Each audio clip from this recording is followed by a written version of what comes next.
Hello.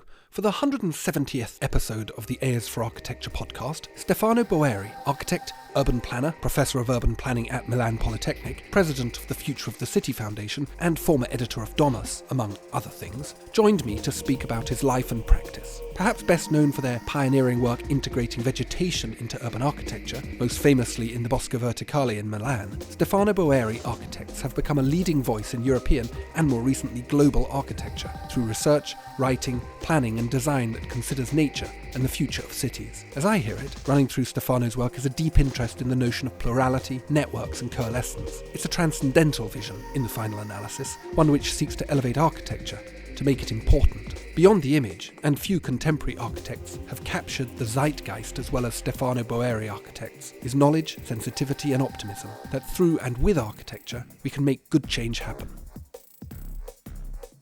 A is for Architecture, a podcast about architecture, buildings, urban culture and space. Hello and welcome to another episode of the A is for Architecture podcast. I am honoured and delighted today to be speaking with great Italian architect Stefano Boeri. Stefano, thank you so much for joining me. It's a pleasure. It's a great pleasure for me too. I ask all my guests to introduce yourself, so I'm going to ask you, would you be so kind as to introduce yourself? Yes, my name is Stefano Boeri. I am an architect based in Milano, Italy. At the moment, I'm also the president of a cultural institution based in Milano, the Triennale of Milano. And I'm teaching at the Politecnico. I'm teaching urban planning at Politecnico Milano. And basically that's it. I'm running two main architectural offices. One is in Milano with two branches. One is more about interior design, and the other one is more about architecture and urban planning. Another one is in China, in Shanghai, where I have a company opened basically 12 years ago. And one smaller, just born in Albania, Tirana. I would love to come back to this idea around geodesign, which I think we will get to. But can you tell me a little bit about your background? You were born and raised in Milan and studied architecture in Milan and also in Venice. Am I right? Yeah, I was born in Milan, and I graduated in Milan. Then I started to do a PhD in Venice. I was basically graduating with Bernardo Secchi. Bernardo Secchi was a very smart and brilliant thinker that in the 80s was one of the first who was studying, let's say, the phenomenon of sprawl in Europe. And so that was also my first themes of research. I was publishing on 1992 together with two other colleagues a kind of atlas of what was happening in Milano and in Northern Europe about urban sprawl. And I was trying to see how, what was happening on the surface of our territories was in a certain way a kind of metaphor of what already happened in the social relations and the political relations, basically in Italy and Europe. So I was from the beginning extremely attracted by the possibility to read the invisible or not so visible relation that you can observe between space and society, between the surface of the phenomena and the energies that move them. What do you mean by mirroring or following the social form? Are you talking here about the fragmentation that was happening socially in Italy, in Milan, or other things? Yeah, it's not only about Italy. I remember in 1996 at Venice Biennale, together with a very known Italian photographer, Gabriele Basilico, we were exposing at the entrance of the Italian Pavilion an exhibition called Italy Cross-Section of a Country. What I've done with Gabriele was to select basically, if I'm not wrong, 8 or 10 cross-section of the Italian territory, always trying to perimeter the center of one of the major city and its suburbs. And we were, thanks to this amazing capacity that Gabriele Basilico had to catch all what was, let's say, new, we were registering and mapping what was happening, let's say, in terms of sprawl, in terms of production of this multitude of small, mediocre buildings that were creating a kind of new urban environment, which have nothing to do with what we knew about the historical European city or the Italian city. But at the same time, this fragmentation was a metaphor of something that already was happening in our society in terms of, let's say, absence of a clear model or reference to imagine how to build a city, not as a, let's say, montage of individualities, but more as a part of a city which has its own grammar, its own syntax, its own clear identity. So after some years, I started to write books on that. And at a certain moment, I called this sprawl, this city, let's say, anti-city. I wrote a book on 2000 with this title, Anti-City, where I was trying to, let's say, observe how what happened in Italy, what happened also in France, in Germany, Spain, and other countries of this, let's say, complete blurring of the identity of what we believed was and is a city. Mm. This idea that the urban, quote unquote, the urban had superseded what we had understood as the metropolitan area, this new identity, which scholars in America had been discussing since the 1960s, hadn't they? Yeah, absolutely. In America, was a discussion was already there, for sure. And I knew where I was lecturing in America, I was in Milan, so I had a lot of relation. But in Europe, basically, this was not considered. There was a kind of academic, let's say, reaction against the evidence of something that was completely different from what we were expecting to see.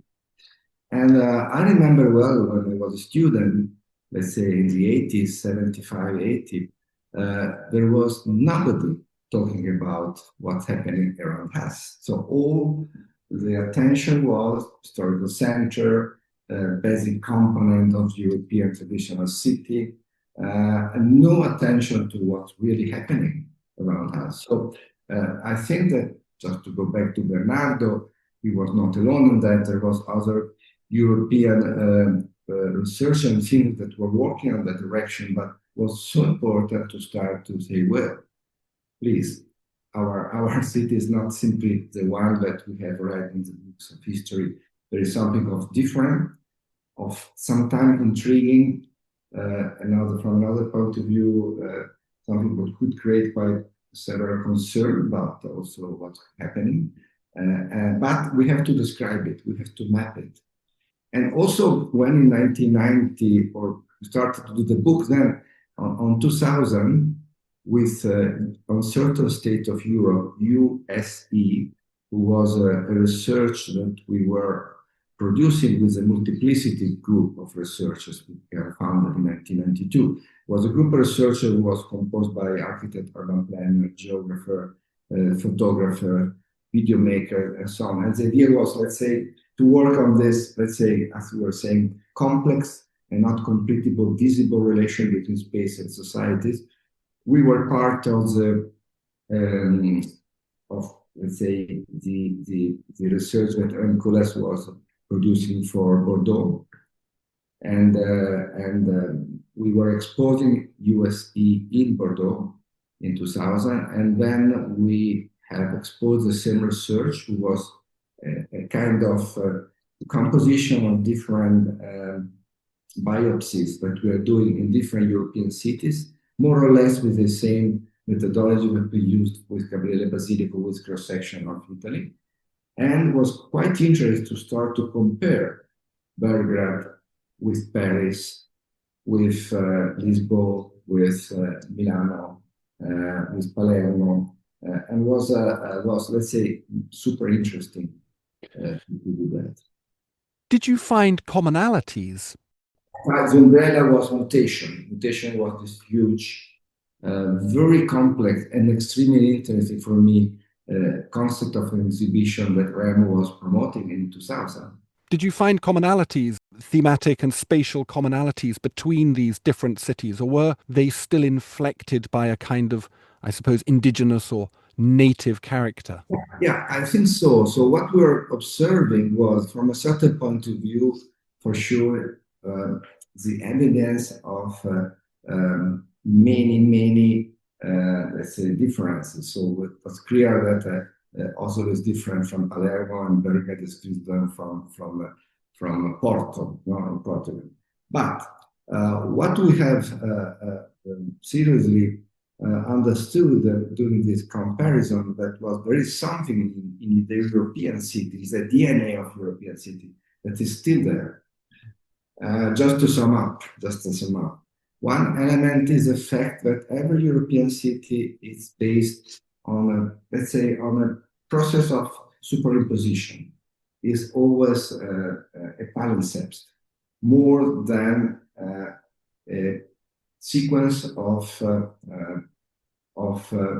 let's say, new settlement that erase what was existing before. So it's not a sequence of erasement and construction. It's more a sequence of different legacies from different periods that are surviving on the top of the other. And this palimpsest composition of your city is still visible everywhere. It's super interesting. I've just finished to work on Roma after 2 years of research with a group of young architects, and we have worked a lot of observing how archaeology is not only present in the historical center on the Foro Imperiale, but is present everywhere in the territory of Roma. So Roma is for sure, let's say, an exception, but this idea of palimpsest is present everywhere. So that's one of the first, let's say, element which is common in all European cities, that mirror a common DNA, if you want, still.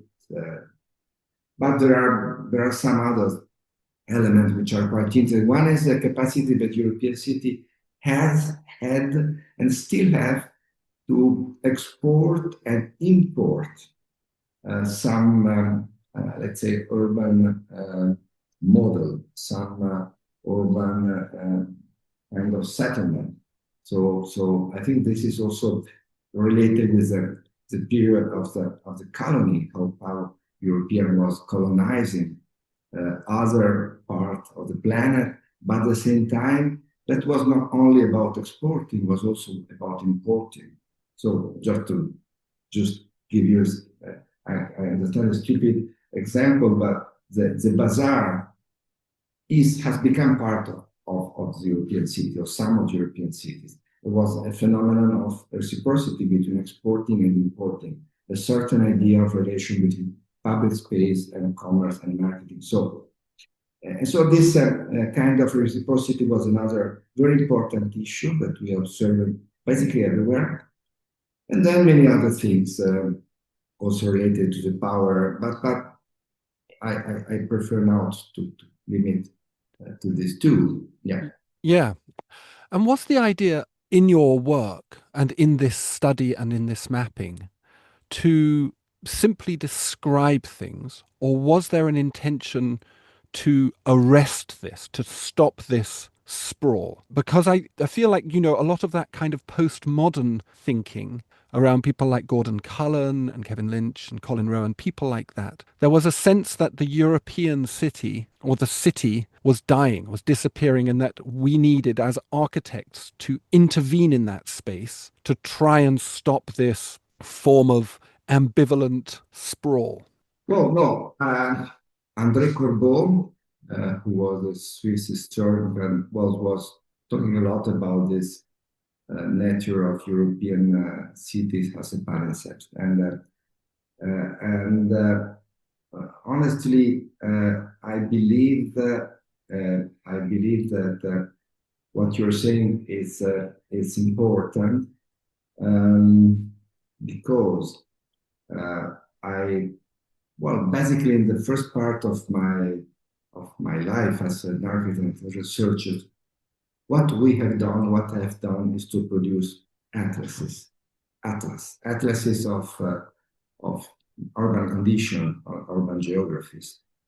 We have done it in Milano in the 90s, then we have done it on Europe at the end of the 90s, and then I got back to Milano, to Shanghai, to Sao Paulo. So also when I started to intervene as an architect, as a designer, so something that not simply is interested to describe, to have let's say a description, but to produce an interpretation that you can use as a kind of platform for your projects, for your proposals. So also at that moment, basically I continued to work on the idea of eclectic atlases. Eclectic atlases was a concept that I used in Documenta Castle, I think at the end of the 90s, 1998. I wrote something about how it was important for me to do atlases that were capable to put together different points of view, different knowledges, different perspectives, different kind of gaze on the same territory, on the same environment. And the multiplicity group was exactly that. So we were, as I told you, with different skills, with different knowledges, but we were observing the same context, the same site, the same place. And so the production of eclectic atlases is still something that I'm super interested to do. For instance, the last one was presented just some weeks ago in Roma with Rem and the mayor of Roma. And it's an atlas of Roma, but is also a vision of Roma 2050. So it's quite interesting, these two relations. So we have worked a lot on the contemporary condition of the city. We have worked a lot of starting archaeology to going back to what's happening 2,000, 300 years ago, but we have also worked a lot producing a vision of what will happen in Rome in the next 25 years. Your mentioning of the multiplicity group is interesting. I was reading yesterday about the group and your formation of that group, but your role within it as a network, not as a sort of principal or leader. And it talked about Bruno Latour's actor network theory and how instrumental that has been in your work. Could you talk a little bit about that and this idea then of how that gets transposed to understanding the contemporary city? Bruno was a friend, and when I started to act as editor-in-chief of Domus, 2024, 26, I started to establish a very important relation with him. And with Bruno, we were working on the deconstruction of some image. I remember well, I went to visit him in Paris University, and with him and his researcher, we were started to have an evaluation of almost describing and deconstructing one image, showing how much you can explore in one simple image. It was very interesting. It was an exercise. But for sure, Bruno was extremely inspirational from my point of view, my activity, and he was a genius. He was a person who was also personally embodied and involved in many also, let's say, political consideration of what was happening in Europe and around us. Yes, multiplicity was a network. was a network of local research groups. We were sharing the same methodology. And what probably made the experience of multiplicity quite interesting was the fact that when we were basically working for the outfield, and that was in a certain way in itself, well, for sure a limit. But from another point of view, we were completely free to do what we want. And we were always concerned about the possibility to show not simply the result of our research, but also the methodology that we were using. And I continue to think that this necessity to show the methodology is such a precondition to, let's say, give to the visitor the possibility to verify, to appreciate, or to, let's say, express critics or a negative opinion on what you do. So I think it's also about the ethic of research. When you show something, that you show not simply the result, but you show also the steps that you've done to know that you're right to this kind of result. Okay, but we were free, and this is the reason we started with this research on Europe, who was part of mutation. But immediately after, we started to focus on something that at the very moment was absolutely absent from the attention of the media.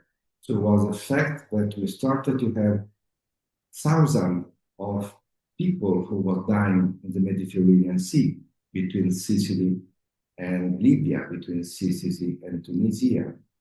And so we were reconstructing for Documenta Castle 22, where Joachim Ewenzor was the director, was created by Joachim Ewenzor, and invited me to reconstruct a tremendous tragedy was happening between Sicily and Libya and Malta.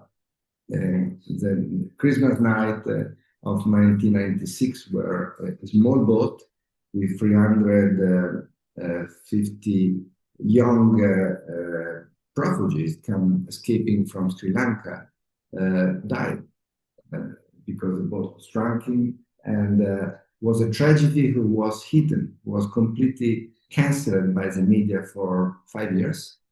And also the political governments, also the Italian government, the Greek government, the Maltese government, refused to accept the fact that there had been a tragedy at that moment in Sicily.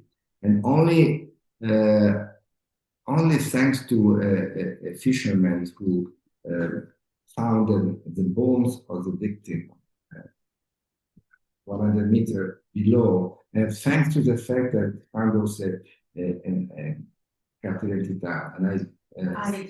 ID of one of this younger refugees who was recognized by the relatives. So only at the very moment in 2001, 2002, the tragedy came back. So at that very moment, that was something was completely not let's say, at the center of the attention of international and national media. So that was a very important step in our work. And then we have done another important research on West Bank. So what now is called Cisjordania, on Palestine. We have done a project called Roadmap, where we were following two taxi drivers, one with a Arab-Palestinian ID, the other one with an Israeli ID. They were starting on the same place, and they're going on the same place, but the Israeli taxi driver was allowed to use highways, so in 1 hour he arrived. The Arab one was not allowed, and so he had to move, changing, following also control checkpoints, then move to other road. So it was 6 hours. And we have done the maps of these two, let's say, parallel experiences done by two simple taxi driver of different ID. This was simple, but the result was very strong. And just to give you an idea of how multiplicity was working. So sometimes I think that what forensic is doing forest architecture is doing. It's a kind of continuation of what we started to do with multiplicity. It's an idea of an ethical imperative to the architect's practice, which I think is fascinating and to some degree quite provocative in your own work. No, I think what I always thought, it's something that I shared also with Rem. Rem, for me, is at the same time a friend and someone who, well, is basically 12 years older than me, but is a maestro, because we had a lot of moment of discussion in our, started to know him since 25, 30 years. And I remember we discussed a lot about the relation between research and design. Now, research and design are part of my life, but they are part of his life. So nobody more than Ren was exploring the possible connections, the possible coincidences, the possible synergy between these two fields, no? Things to Amo and Oma, no? For instance, just to be very, to simplify a lot. What I think about that is a way to answer to your question is that research and design, well, are two different fields. The methodologies to use are different. The approach that we use are different. In one case, we have to be extremely inclusive. So we have to basically continuously open our research, our intelligence to the maximum number of information, to the maximum number of inspiration, to the maximum number of interpretation. So it's about include all this in what you know. So I start to do research on a place, or I need to know the history. I need to know how the place is inhabited now. I need to know the experiences of the people that are inhabiting now, but also maybe I could also be interested to gather text or comments or images or video produced by people who are living the space 20 years ago or 100 years ago. And they have to start to gather political consideration, phenomena, and so on. So it's about inclusion of an enormous amount of materials. When you act as a designer, so thinking about the other field, in a certain way you do the opposite. So you should gradually reduce the horizon of what you do, because finally you have to, let's say, conclude your work with the production of a single individual physical configuration. It doesn't matter if it's a glass or it's a room or a building of the city, but it's one, which is gravity, which is material, and so on. So research and design are two ways to, let's say, sometimes with the same kind of content, but with two completely different approaches. The point is how you combine the two. So when I came from an academic tradition where we are used to say, you know well, la tendenza. Tendenza was Aldo Rossi and Monino, was the school of Venice in the 70s, 60s, 70s, 80s. Tendenza was saying analisi urbana, urban analysis, and then progetto. No?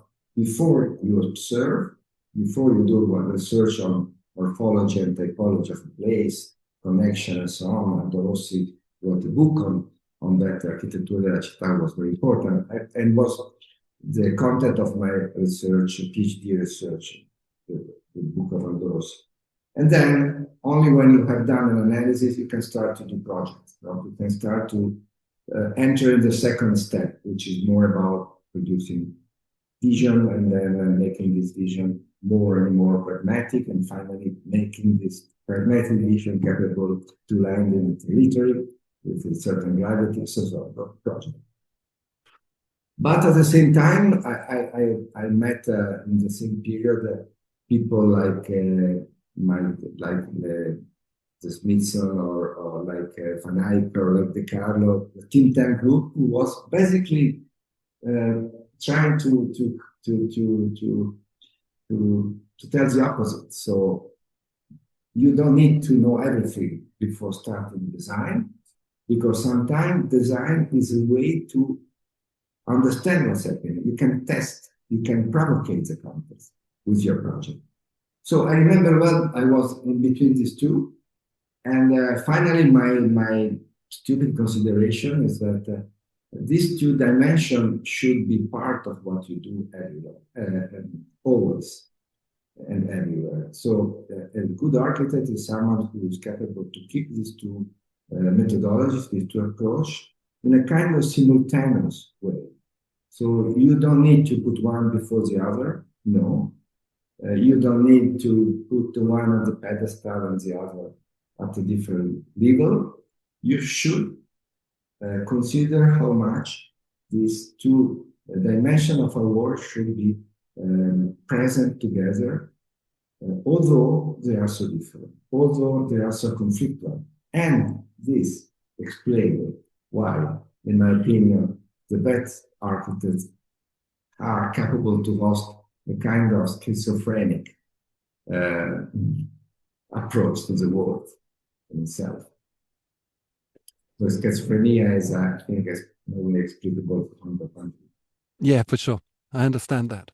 Obviously, in recent years, you've become very well known for the integration of nature into your architecture. It's become a defining feature of it, not least through the very famous Bosco Verticale, which has been published everywhere and now is being replicated around the world, which must make you very proud. Where does this particular interest in nature come from? Now, in my notes to you, which I sent to your assistant Francesca, I suggested that this was a new form of postmodern thinking that somehow goes beyond Kenneth Frampton's idea of critical regionalism, beyond Christian Norberg Schultz's idea of genius loci, but becomes even something that's more ecologically bound. That was my interpretation. How did you come to this point of this, as you called it, geodesign?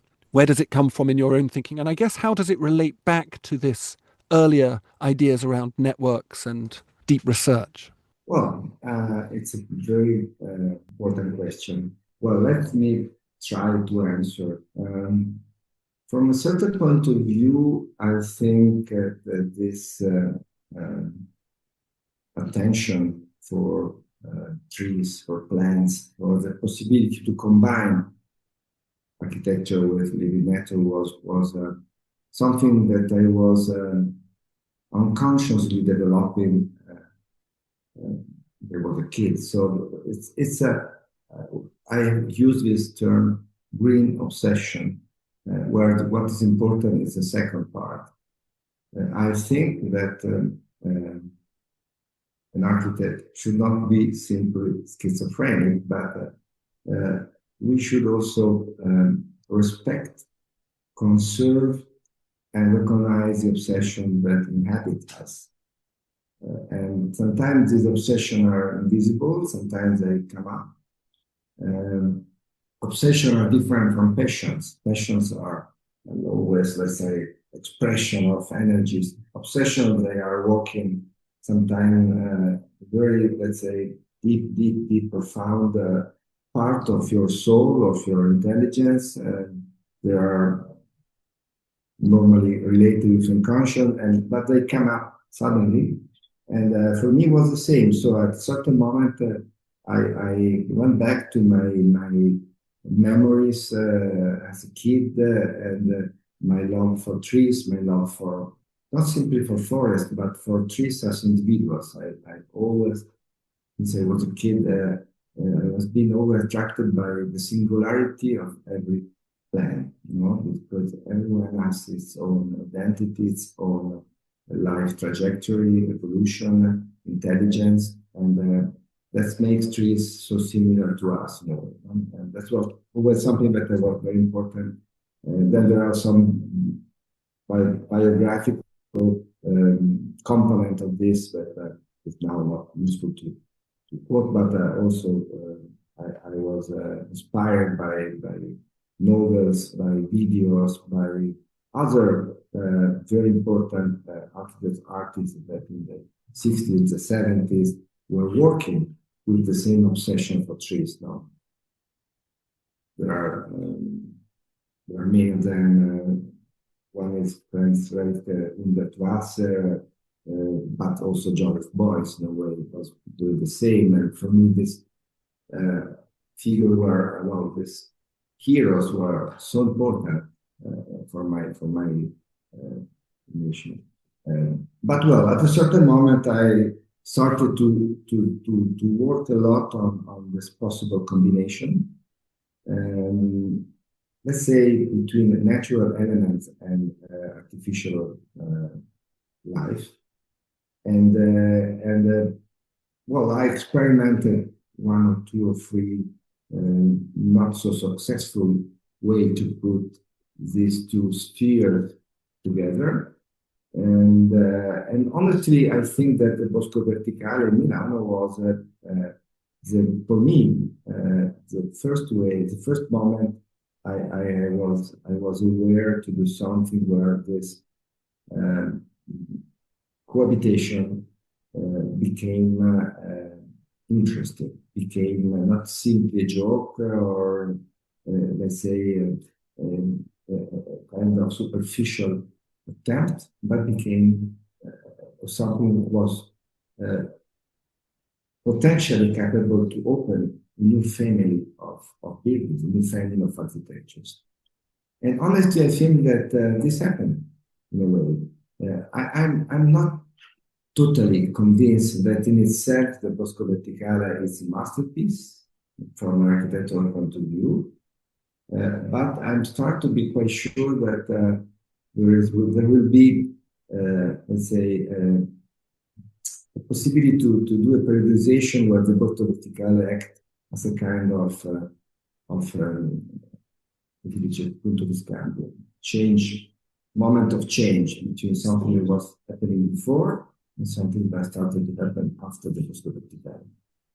And I see this also what we do here. We are continuously trying to decline, to reinterpret, to replicate in different ways the same format. But I also see the same in what a lot of my colleagues do with the same typology of vertical forest, sometimes doing much better than us. And that's so interesting because to copy someone who was copied you is a fantastic way to go ahead with your profession, or to be copied, or to copy someone then copy. So I think what this more or less visible attitude is very fertile. Very interesting. It moves beyond, as I understand it, a kind of idea of ecological architecture as just about using natural materials, but starts to create an architecture that is an image of a better architecture. If that makes sense, it's sort of like an aestheticization of an idea. In Bosco Verticale and the subsequent use of planting and flowers and trees within your architecture, it seems to me to be an invitation to other architects, to the world at large, to think about how we might do a deeper ecological architecture. Is that, again, a reasonable understanding of it? It's something that I think it's super interesting. I'm much more modest. I think that in a way, for instance, you were quoting Norbert Schultz, the notion of genus loci, genus loci. And what I think is interesting in our work is how we were profoundly using this notion on the selection of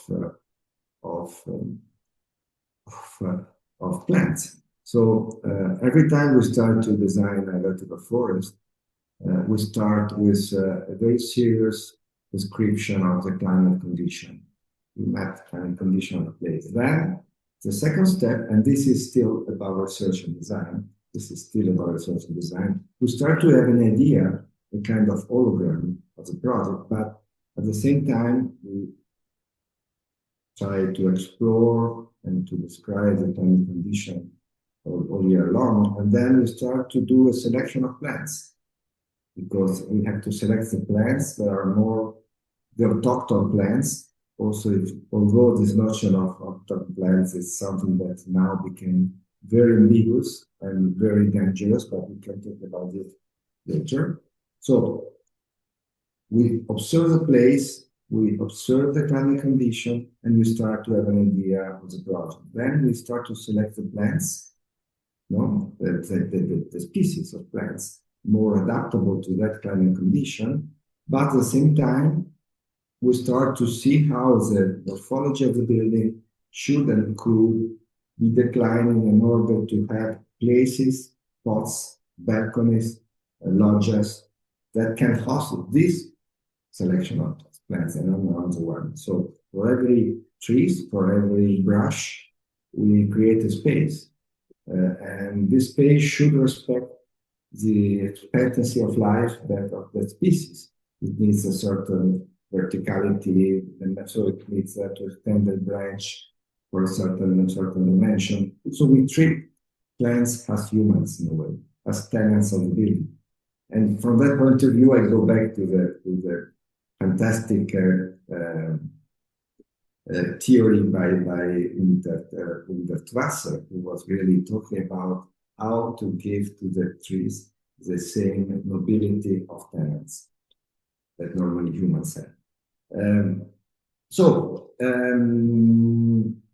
It's not an answer, but it's a way to talk about how some obsession I have in my life, sometimes they come together. So this relation between research and design is something that we apply every time we have to intervene in a context where living matter and buildings and artificiality buildings are combined. Beautiful. Very, very interesting, fascinating, and a hugely enriching description of how to look at your buildings, how to understand your buildings. I think that's really very wonderful. I wanted to ask one last question, which is, you mentioned at the beginning your work in Rome. Yeah. And this idea of projecting into the future, plan into the future. What do you think are the urgent priorities that face us beyond climate change, migration, the large political debates, spatial, environmental, political debates, but in terms of the role of the architect? The question I ask a lot of my guests is what can we do as architects? What skills do we have as architects to intervene in this space? And your approach seems to me very optimistic, which is wonderful because pessimism is horrible. So I wanted to sort of get your view on where we're going and what we can do. So normally I start to answer, so basically a stupid answer is, well, architects should anticipate the future, and so they play a crucial role. Also now I'm trying to help us to see what will happen. But being as you are, and we are, say, explorer of urban environment, urban condition, we know well that future is a plural concept. It's not a concept that can be applied as a unique way. Plural in different dimension. Plural in terms of the future of London is different from the future of Roma and the future of Riyadh, etc. But plural also that I think that we can let's say consider three different dimensions of future. One future is a future that I used to call kind of instantaneous future, and is a future of what we do day by day. Is let's say the actions that are produced by all what we have done until now. So it's a future which is normally is a future considered by politicians. So a future of let's say 2 months, 1 year, maximum 5 years, which is normally the periodization that are related with the political elections, but is a future which is already determined by what we have done. In Roma, we have worked on that with this atlas of contemporary Roma, where we are mapping all the projects that were ongoing or they started to be to be pragmatically stored in the city, or they were still moving, but basically were projects that are there in a way, in the energies of the city, the private, public, economical energies of the city. That's a continuous future. Very important to control, to know better to control, because it's quite impossible to control. For an architect, it's important to be aware. Then there is a second dimension of future, what I used to call strategic future. It's a future basically on 15, 20 years. And it's a future that start to talk, to dialogue with some scenarios that you think should be applied to that specific context.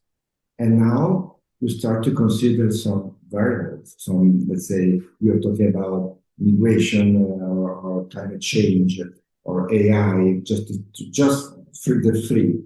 Well, it's we still don't know what will happen, but we start to predict something about what could happen in London, in the Roma area, about climate change, about the process of immigration that are related to climate change, about how AI could or not be helpful from that point of view, and so on. And this will help us to understand what we could do in terms of, let's say, starting to imagine a vision for your city, or for a city, for a specific context, for a specific environment. But this is not enough. I think that finally we have also to start to open our capacity to predict something that apparently is unpredictable. So we need today also a vision which is a more, let's say, profound vision of the future. I used to say it's a future which is more hypothetical, and that can be, from a certain point of view, more free, more agile. Because if we talk about 2050, 2060, honestly, it's really complicated to say what could happen, what could condition the future of a city in 35 years. But from another point of view, it's so important to, let's say, explore in a really free way all the opportunities, the potentiality of the city evolution in that so long period of time. Mm. And so for Roma, for instance, just to sum up and to be more clear in what I'm saying, we have done an atlas of contemporary Roma, and this is what the future, instantaneous future. We have developed 4 or 5 ideas about strategic future. So Roma has a park, Roma has a composition of micro cities. We have recognized 2050 micro cities in the Roma environment. Then we have started to work on other levels of, let's say, of what could become. Just to give you an idea, there is this circular highway called the Grande Raccordo Anulare, which is like a mythical. It's a myth and also in the history of Italian cinema. But well, the Grande Raccordo Anulare, so there is a project for that, how to change it. It was transformed from a highway to a hub for new activities and so on. Or another idea was to move all what is administration, all what is activity related with the state, with the government, from the center to the area, which is another district, and to bring back basically people to live and stay, so resident housing in the center of the city. So these are what were part of this strategic future. But then there is also another, let's say, projection, another jump, which is 2050, where we're imagining something of completely different. It was, for instance, the idea that Roma could become a place where the cohabitation of different species should be, let's say, a protagonist of the future of experience that we live there. So we were talking about the idea to create a parliament with species on the Tiber. There is this island of the Tiber called the Sacra Island, Isola Sacra, the Sacra Island, where we were imagining to install this parliament with the species. Or we were working on archaeology, showing that Rome will have the future, the possibility to make visible more than 270 archaeological sites. Some of them are not smaller than the Forum Imperiale. So imagine a city where 5 meters below where you walk, you have the past. And the past of the imperial city was covered, less during the medieval period, but before that was there and is still there. So also using AI, you could imagine that the city would become an explosion of opportunities that also could help us to solve one of the major problems that we have everywhere, which is inequalities. You know that I just finished I was creating the last international exhibition at Milano about inequalities. So we are working a lot on that also when we're working abroad. But this is another issue. Well, I think I've taken enough of your time, Professor Stefano. Thank you so very much for speaking with me. The questions were very intriguing and they helped me a lot to answer. And I hope in the right way. Grazie mille. I think that I shall never see a poem lovely as a tree whose hungry mouth is pressed against the earth's sweet flowing breast, a tree that looks at God all day and lifts her leafy arms to pray, a tree that may in summer wear a nest of robins in her hair, upon whose bosom snow has lain, who intimately lives with rain. Poems are made by fools like me, but only God can make a tree. That was Joyce Kilmer, 1915. Very pretty, but makes me think of Icarus too. Thank you to Stefano for taking the time to speak with me, and to Francesca for facilitating it all. I really appreciate it. Please see the podcast description for links to Stefano Boeri Architects and Stefano's professional and social profiles. And thanks for listening.